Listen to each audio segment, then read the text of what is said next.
2022년 8월 7일 주일 오전 예배 드리도록 하겠습니다. 하나님은 영이시니 예배하는 자들은 신령과 진정으로 예배할지니라. 거룩하신 하나님, 은혜를 참으로 감사를 드립니다. 복된 성일 주시고 예배 드릴 수 있는 건강과 또 환경과 조건을 주신 것 감사를 드립니다. 영광받아 주시옵소서. 우리 구주 예수님의 이름으로 감사하며 기도드리옵나이다. 아멘. 찬송가 27장 드리겠습니다.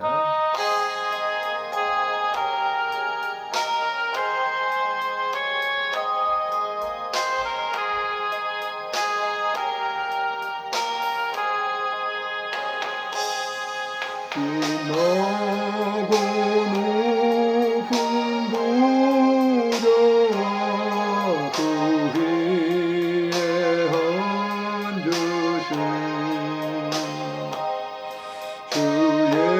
예수 영광이 해같이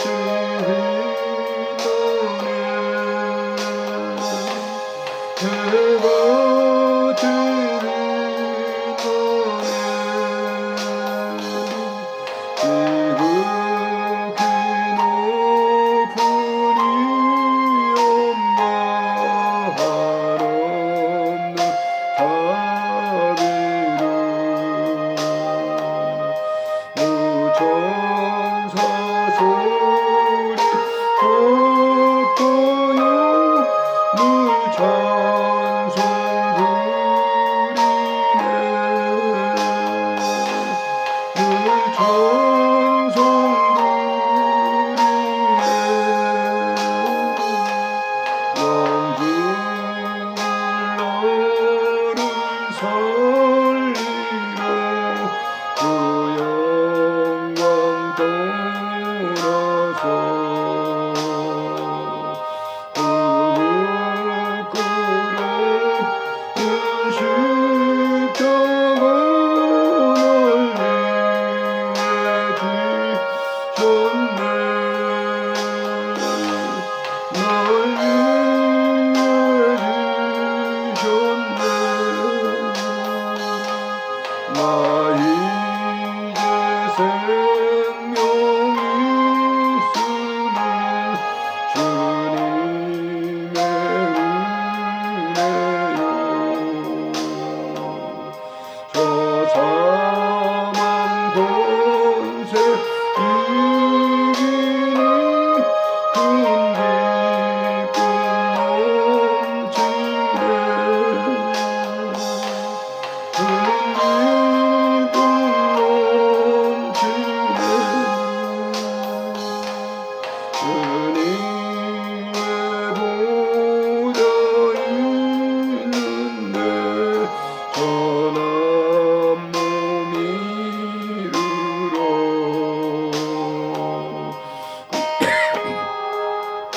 몸소 배울 때 내 기쁨 넘치리 내 기쁨 넘치리 아멘. 신앙 고백하시겠습니다. 전능하사 천지를 만드신 하나님 아버지를 내가 믿사오며 그 외아들 우리 주 예수 그리스도를 믿사오니 이는 성령으로 잉태하사 동정녀 마리아에게 나시고 본디오 빌라도에게 고난을 받으사 십자가에 못 박혀 죽으시고 장사한 지 사흘 만에 죽은 자 가운데서 다시 살아나시며 하늘에 오르사 전능하신 하나님 우편에 앉아 계시다가 저리로서 산 자와 죽은 자를 심판하러 오시리라. 성령을 믿사오며 거룩한 공회와 성도가 서로 교통하는 것과 죄를 사하여 주시는 것과 몸이 다시 사는 것과 영원히 사는 것을 믿사옵나이다. 아멘. 다 같이 기도드리겠습니다. 존귀하신 우리 하나님 아버지, 거룩한 성일 주시고 예배드릴 수 있도록 우리 가정에 귀한 환경과 조건을 주신 것 감사를 드립니다. 영광을 받으시고 이 몸을 주님께 드리오니 받아주시기를 빌고 원합니다. 하나님 이 땅에 살아가면서 지금까지 예수 믿고 또한 아름다운 사역을 하게 하시고 주께 영광 돌리게 하셨습니다. 오늘도 하나님 아버지 주시는 그 은혜로 감사하며 살게 하시고 또한 예물 드린 손길들을 주님 축복해 주셔서 이 예물이 쓰여지는 곳에 하나님의 복음 사역을 위해서 아름답게 사용될 수 있도록 주님 축복해 주시기를 간절히 빌고 원합니다. 오늘 이 시간도 하나님 아버지 이제 소외된 분들을 위해서 기도합니다. 인간관계 때문에 질병 때문에 모든 것 때문에 소외된 모든 분들을 주님 찾아가 주시고 위로해 주시기를 간절히 간구하옵고 빌고 원합니다. 특별히 호스피스 병동에 있는 모든 분들을 기억해 주시고 환우분들을 사랑해 주시기를 간절히 빌고 원합니다. 섬기는 모든 분들 위에도 주님의 은혜가 넘치는 은혜가 임하게 해주시기를 간절히 간구하옵고 빌고 원합니다. 지금까지 살아오는 그 과정 가운데도 여러 가지 인간관계 속에서 아름다운 관계를 맺게 해주신 것 감사를 드립니다.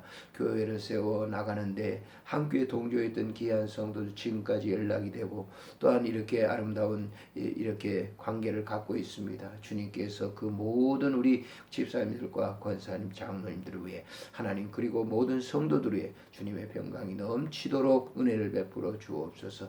우리 드림교회가 이렇게 착공 중에서 건축해 가고 있습니다. 건축하는 그 기간 동안 여러 가지 어려운 일이 없도록 주님 도와주시기를 간절히 간구합니다. 주께서 함께 해주실 줄을 믿고 우리 구주 예수님의 이름으로 감사하며 기도드리옵나이다. 아멘.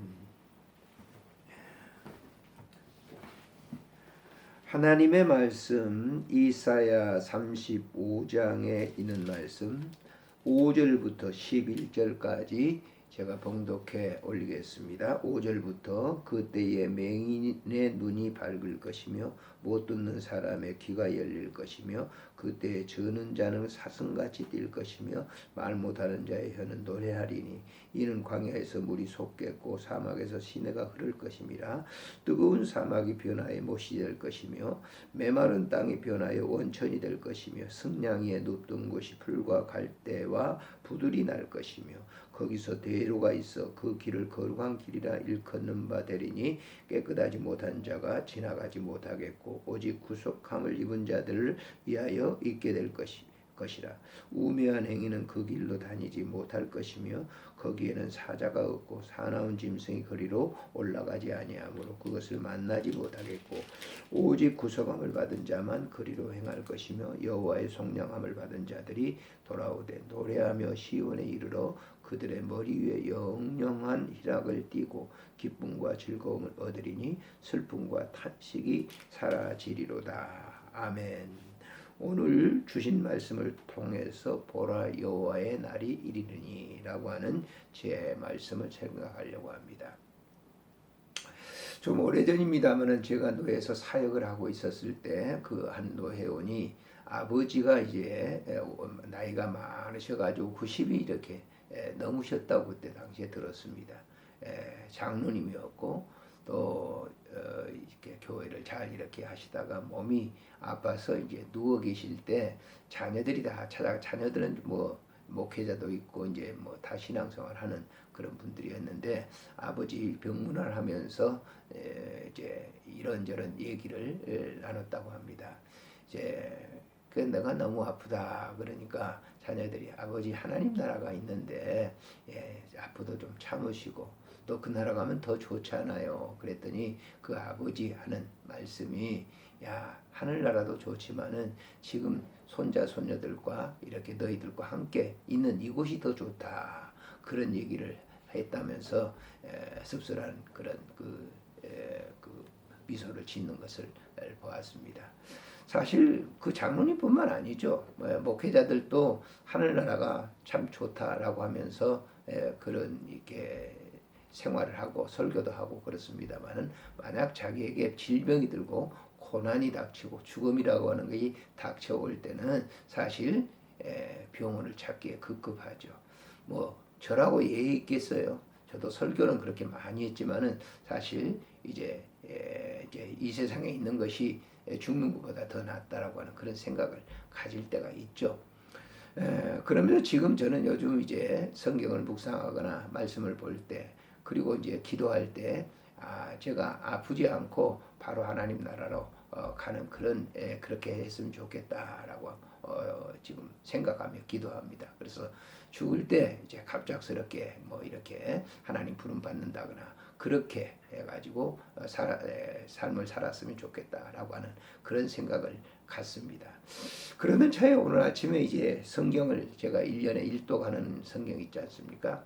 하루에 3장씩 주일날은 5장씩 읽는 성경 가운데 이사야 35장을 이제 읽게 됐는데, 자, 이사야 35장에 있는 이 말씀을 보면 이사야 선지자가 이스라엘 백성들을 향해서 자, 이 세상도 굉장히 우리가 고난받는 그런 세상이지만은 하나님의 날, 하나님의 그 나라는 더 아름다운 세상이 있다고 메시지를 정한 것이었죠. 그 말씀 메시지를 전했습니다. 그래서 메시아의 그 나라가 오게 되면 이런 이 행복한 그런 나라, 좋은 그런 나라가 전개될 것이다. 그래서 오늘 보라 그날이 오게 될 때라고 하는 이제 4절에 있는 말씀을 보면 보라 너희 하나님이 오사 보복하시며 이렇게 너희 하나님이 오사 그날 그때에라고 하는 그때 어떤 현상이 일어날 것인가 하는 것을 그들에게 이제 설파하고 있는 것이죠. 바로 그렇습니다. 우리 그리스도인들이 이 세상에 살아가면서 정말 눈물 많고 고난 많고 어려움이 많잖아요. 지난 주일에 욥에 대해서 말씀을 전했습니다마는 그렇게 하나님을 잘 믿는 동방의 의인인데도 불구하고 그가 얼마나 많은 어려움을 당했습니까? 가정에 자기 또 몸의 질병 때문에 그리고 친구들의 배신 때문에 고통을 받고 시련이 많아서 죽는 것이 더 좋다고 그랬잖아요. 그러나 결국 그가 이 하나님의 나라의 내면적인 세계를 보면서 눈으로 보면서 그가 하나님 앞에 감사의 기도를 올리는 것을 우리가 볼 수 있었습니다. 오늘 본문도 역시 마찬가지예요. 이사야 선지자가 유대 백성들이 그렇게 시련과 어려움을 많이 당하지만은 결국 하나님의 나라에 이르렀을 때 이런 이 아름다운 역사가 일어날 것이다라고 하는 미래에 대한 소망을 갖고 살아가라고 하는 그런 말씀을 전하고 있는 것이죠.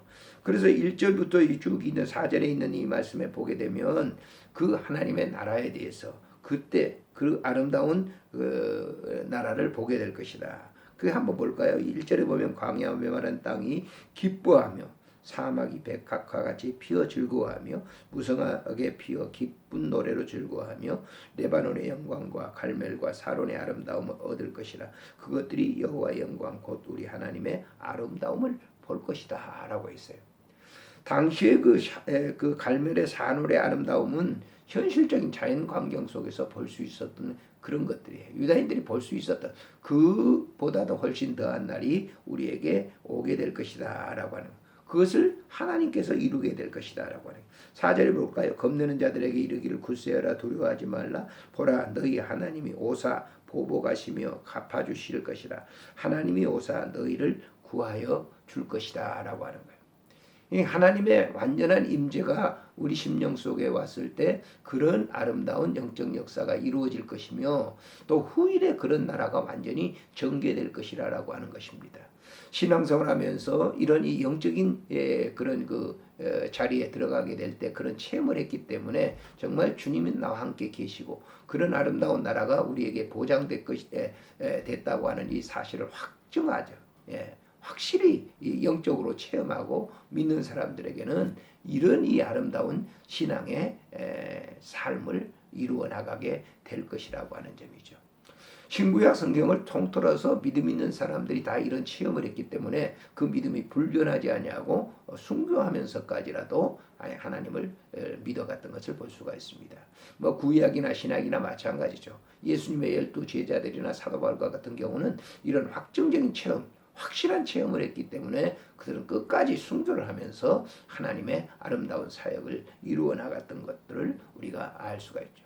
스데반 집사님과 같은 경우도 그렇잖아요. 순교를 당하면서까지도 그 하나님의 나라가 자기 몸속에 완전하게 이루어졌기 때문에 그는 죽음을 두려워하지 않았던 것. 그 광경을 보았던 사울이 변하여 바울이 됐지 않습니까? 그런 것처럼 우리가 이 세상을 살아가면서 하나님의 그 나라로 가득 차 있다고 하면 그 광경을 보았던 모든 사람들이 하나님의 나라에 대한 확증을 하면서 믿어 살아갈 것입니다.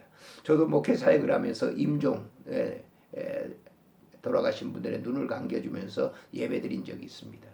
그 현장 속에서 정말 하나님의 나라가 확실히 있기 때문에 죽음을 편안하게 받아들이는 그런 사람들도 보았습니다.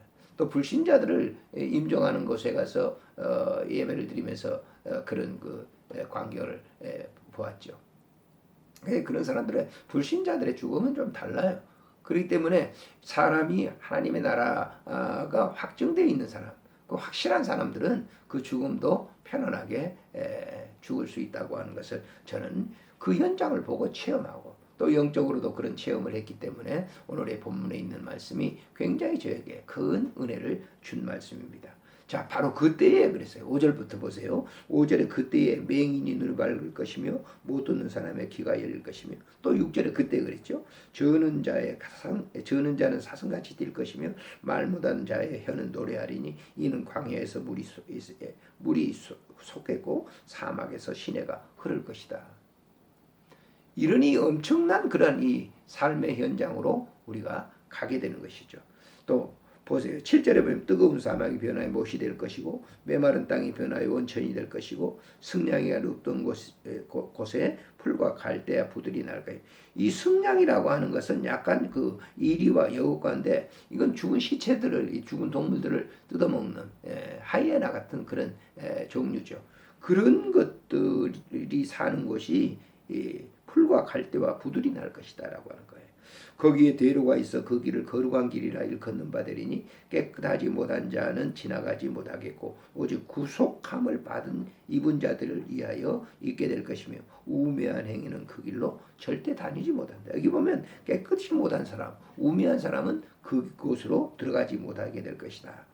자, 9절에 보면 사자가 없고 사나운 짐승이 그리로 올라가지 아니하므로 그것을 만나지 못하겠고 오직 구속함을 받은 자만 그리로 행할 것이며 여호와의 속량함을 받은 자들이 돌아오되 노래하며 시온에 이르러 그들의 머리 위에 영영한 희락을 띠고 기쁨과 즐거움을 얻으리니 슬픔과 탄식이 사라질 것이다 라고 이렇게 얘기합니다. 바로 하나님의 나라, 거기 슬픔이 없단 말이에요.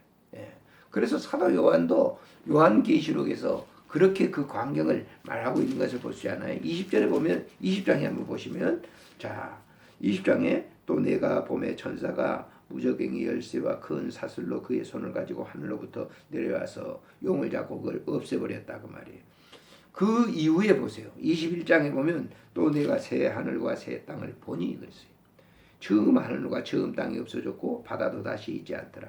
또 내가 보면 거룩한 성 새 예루살렘이 하나님께로부터 하늘로 내려오니 그 준비한 것이 신부가 남편을 위하여 단장한 것과 같아. 거기에서 음성을 듣는데 그곳은 눈물도 없고 애통한 것, 고기나 이런 것들이 다 없어졌고 처음 것은 사라졌다고 이렇게 사도 요한도 이 하나님의 나라의 영적 모습을 차후의 모습을 우리에게 보여주고 있다는 거예요. 이 모습이나 이사야 선지자가 보았던 그 모습이나 동일한 것이죠. 구약에 있던 모든 믿음의 사람들이 신앙생활을 하면서 보았던 영적인 하나님의 나라, 이것은 동일한 것입니다. 오늘날도 동일한 것이죠. 그래서 우리가 예수를 믿으면서 예수를 믿게 되면 어떻습니까? 예수님께서 하나님의 나라가 왔다라고 하는 것이죠. 회개하라, 하나님의 나라가 왔다. 자, 우리가 회개하게 되면 하나님의 나라가 우리의 이 심령 속에 온 겁니다. 근데 그것을 확정하며 살아가는 삶이 믿음 생활인 것이죠. 매일매일 그것은 언제든지 그래서 수시로 분초마다 하나님의 나라가 내 안에 있음을 확증하는 이 삶이라고 하는 것이 얼마나 중요한 것인가를 가르쳐 주십니다. 근데 문제는 뭐냐? 이런 것을 영적인 체험을 하지 못하게 된다고 하면 죽음을 두려워할 수밖에 없는 것이죠. 그러한 모든 사람들에게 이사야 선지자는 유다 백성들에게 그 메시지를 전하고 있는 것입니다. 오늘도 예가 아닙니다. 우리가 이제 살아가면서 늘 뭐예요? 죽음이라고 하는 것은 우리 앞에 지금 점점 다가오는 것이죠. 하나님께서 우리가 하나님의 사역의 일을 이제 마치게 된다고 하면 더 이상 그 일의 사역의 필요가 없다면 부르시는 거죠. 그래서 우리는 아멘 그 나라를 받아들이면서 가게 되는 것이죠. 죽음과 삶이라고 하는 것은 종이장보다도 더 얇은 겁니다. 바로 발 건너편에 우리가 죽음이 있다고 하는 그 사실을 늘 인지하면서 살아가는 것이 매우 중요하고, 또 바로 그 이후에 그 하나님의 그 나라가 우리에게 있다고 하는 것을 인정을. 이해는 글서가 마지막 임종할 때 그러잖아요. 저 나라가 있다고 하는 거예요. 바로 지금 이 목숨이 끊어지는 그 순간, 바로 그 찰나가 지나고 나면 그 나라가 우리에게 도래하게 되는 것입니다. 오늘 본문 속에서 소개하고 있는 바로 하나님의 그 일을 이루는 것을 이사야가 말했던 것처럼 보라, 그때에 하나님의 나라가 하나님이 오실 때, 그때에 우리가 이런 영적인 나라가 도래한다고 하는 사실을 우리가 확증하면서 믿음 생활을 잘 해나가야 될 것입니다. 기도하겠습니다. 참 좋으신 하나님, 은혜를 참으로 감사를 드립니다. 오늘도 귀한 말씀을 우리에게 주셨습니다. 삶과 죽음과의 그 찰나의 순간 하나님의 나라는 완전하게 이루어집니다. 우리 속에 있었던 그 하나님의 나라가 완전하게 승화되는 것을 우리는 믿습니다. 오늘도 주신 이 말씀을 통해서 이사야가 이스라엘 백성들에게 증거했던 그 메시지가 오늘 우리에게 증거되는 메시지가 되게 하시고, 이사야가 보았던 그 환상, 사도 요한이 보았던 그 환상, 바울 사도가 보았던 그 환상들이 우리에게 임재하는 그런 순간순간적인 것을 늘 누리며 살아갈 수 있도록 주님 도와주시옵소서. 주께서 함께해 주실 줄을 믿고 우리 구주 예수님의 이름으로 감사하며 기도드리옵나이다. 아멘. 찬송가 607장을 드리도록 하겠습니다.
하늘에 계신 우리 아버지 이름이 거룩히 여김을 받으시오며 나라가 임하옵시며 뜻이 하늘에서 이루어진 것 같이 땅에서도 이루어지이다. 오늘 우리에게 일용할 양식을 주옵시고 우리가 우리에게 죄진 자를 사하여 준 것 같이 우리 죄를 사하여 주옵시고 우리를 시험에 들게 하지 마옵시며 다만 악에서 구하소서. 대개 나라와 권세와 영광이 아버지께 영원히 있사옵나이다.